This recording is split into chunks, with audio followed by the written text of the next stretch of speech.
Welcome to JustWannaQuilt, a research podcast coming out of Tulane University Law School, where we explore all kinds of things, stories about quilting, tools, field trips, maybe some famous quilters stop by, and, of course, a little bit of copyright thrown in just for fun. I'm Dr. Elizabeth Townsend Guard. I'm a law professor, and I just want to quilt.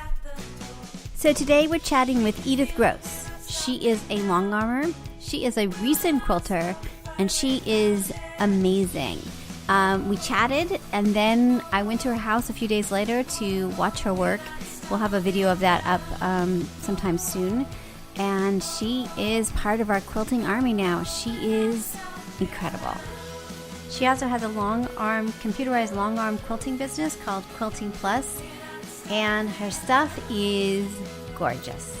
So here's the interview.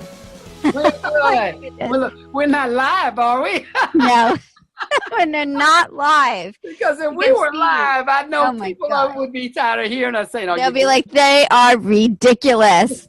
They can't get their act together. Okay, cool. Yes. So we're going to start with, I'm going to ask you your name and where you are just so we have a record for the recording. I'm going to ask you a question. I thought I'd ask you about your quilting life, about guilds, about your business, about long arm quilting, and anything else that you want to talk about. Oh, boy. Does that sound good? We go about 30 to 40 minutes, probably 40 minutes until 3 o'clock, if that works for you. We'll see if we have enough to talk about. And if we don't, we'll just stop. That's a good thing. Okay, good. Cool.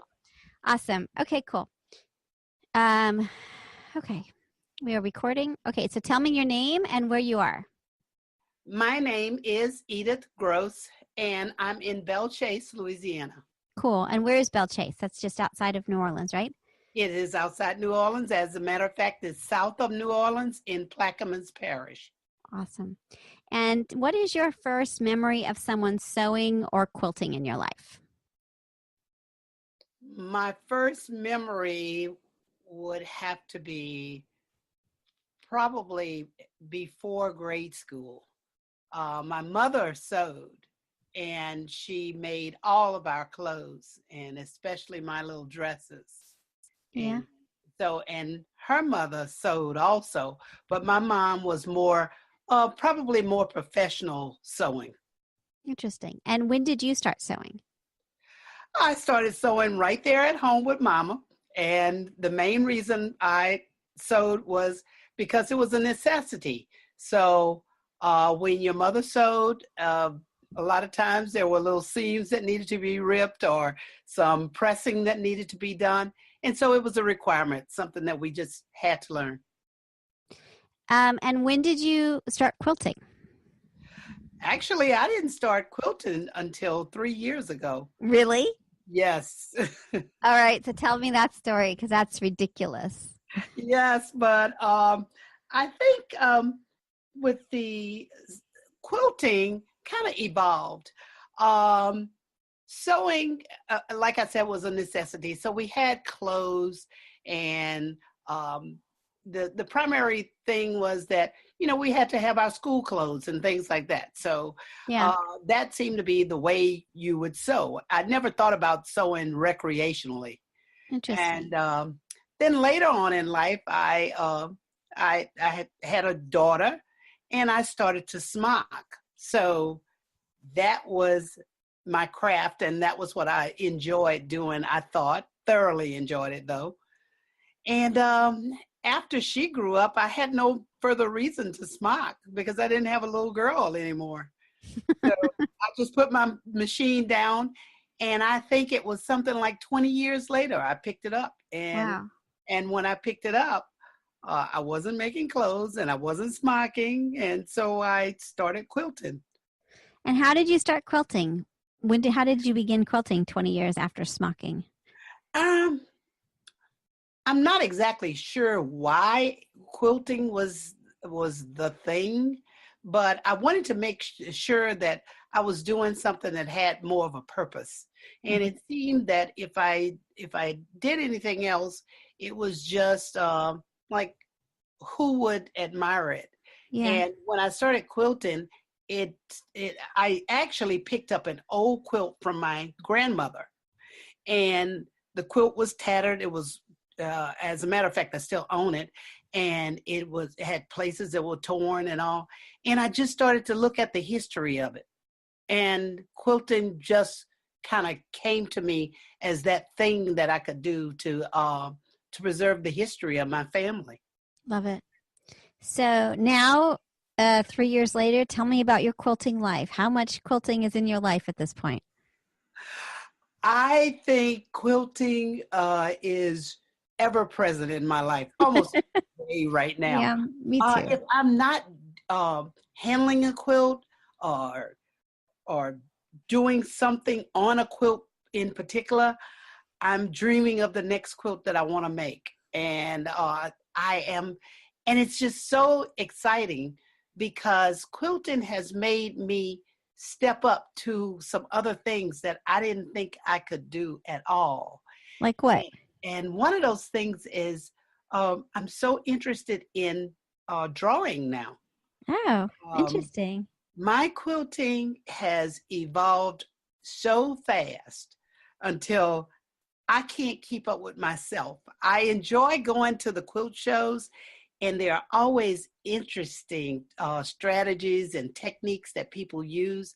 And I think because I've only been doing it for 3 years, I want to sample so many different styles. Yeah. And drawing kind of adds that extra dimension.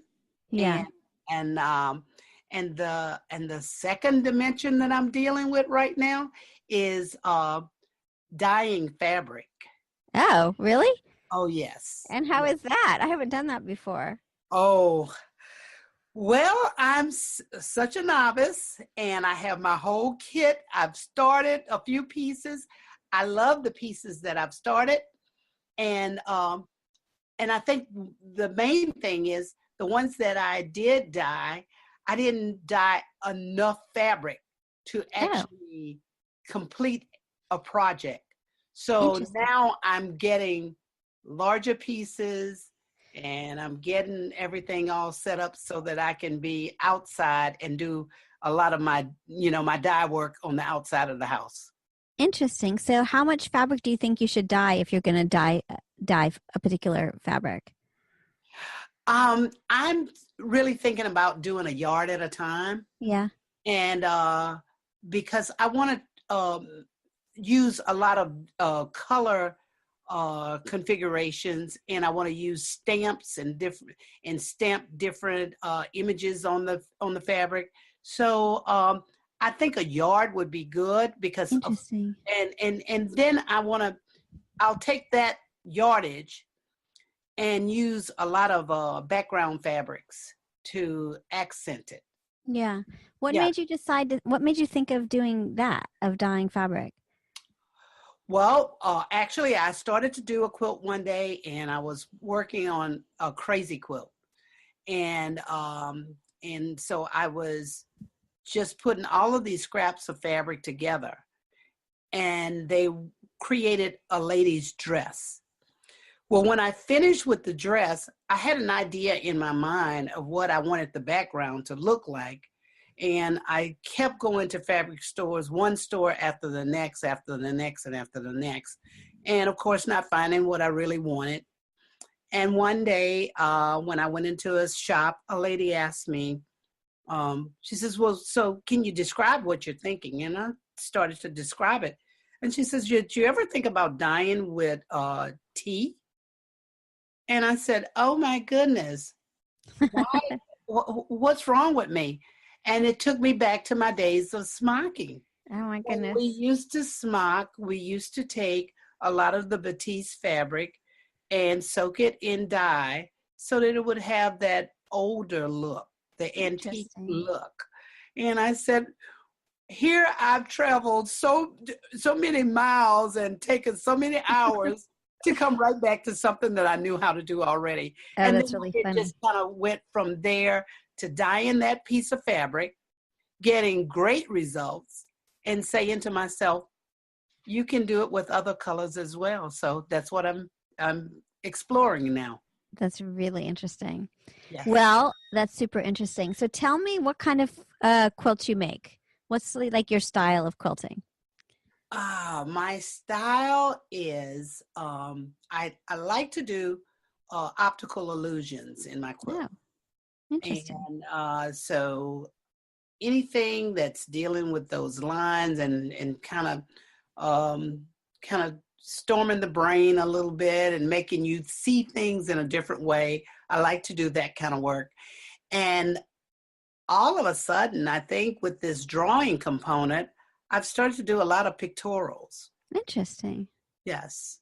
Oh, I can't wait to see some of your stuff. You'll have to send pictures or I have to come over and see them.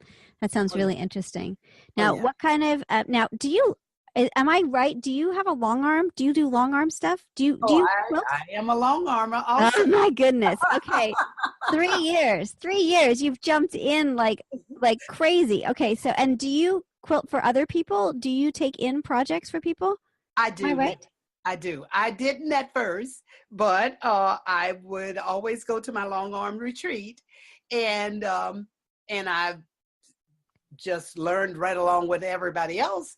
And I learned that as I was going to these retreats, I was sitting with all of these professionals, and they said, "So you know how to do all of these things, and you don't quilt for other people?" And I said, "Well, no."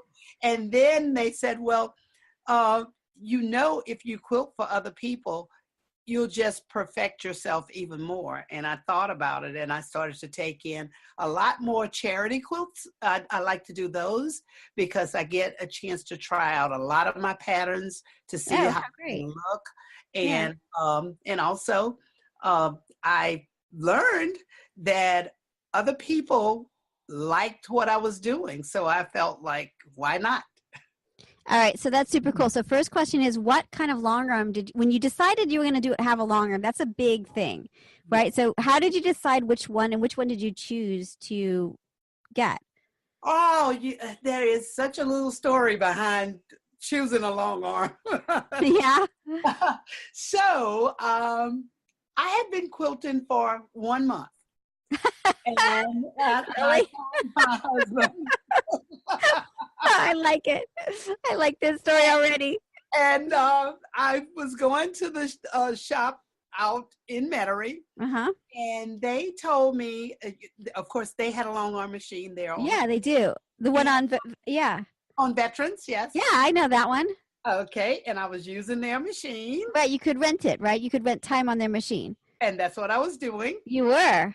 And of course, it didn't take me long to to knock a quilt out because Yeah, I was so excited. And of course, I knew how to sew already. I will admit that. right. So, a lot of the precision that is required, I knew how to do those kinds of things back Yeah, from my young days. So yeah. I was putting those quilts out and running right over to the shop and long arming. Uh-huh. And so they said, "Wow, you're really catching on to this." And I said, "Oh, this is exciting." So they told me about the International Quilt Festival in Houston. Yeah. And I didn't know anything about it. And they said, "Oh, but you should go." Yeah. And so I came home and I told my husband, I asked, I said, "How would you like to go on a road trip?" It's like 5 hours away, right? About And five, I five, said, 6 hours. "Just over to Houston." And he Yeah. says, "What's in Houston?" And I What's in said, Houston? "They said they have the quilt festival." Yeah. And he says, "So do you want to buy a quilt?" And I said, "No, I want to see what they do." And of course, we got in the car and we drove over and stayed for about 3 days. And each day that I went into the festival, um, I would check in at the very beginning of the day, and they would have to announce departure time before I would leave.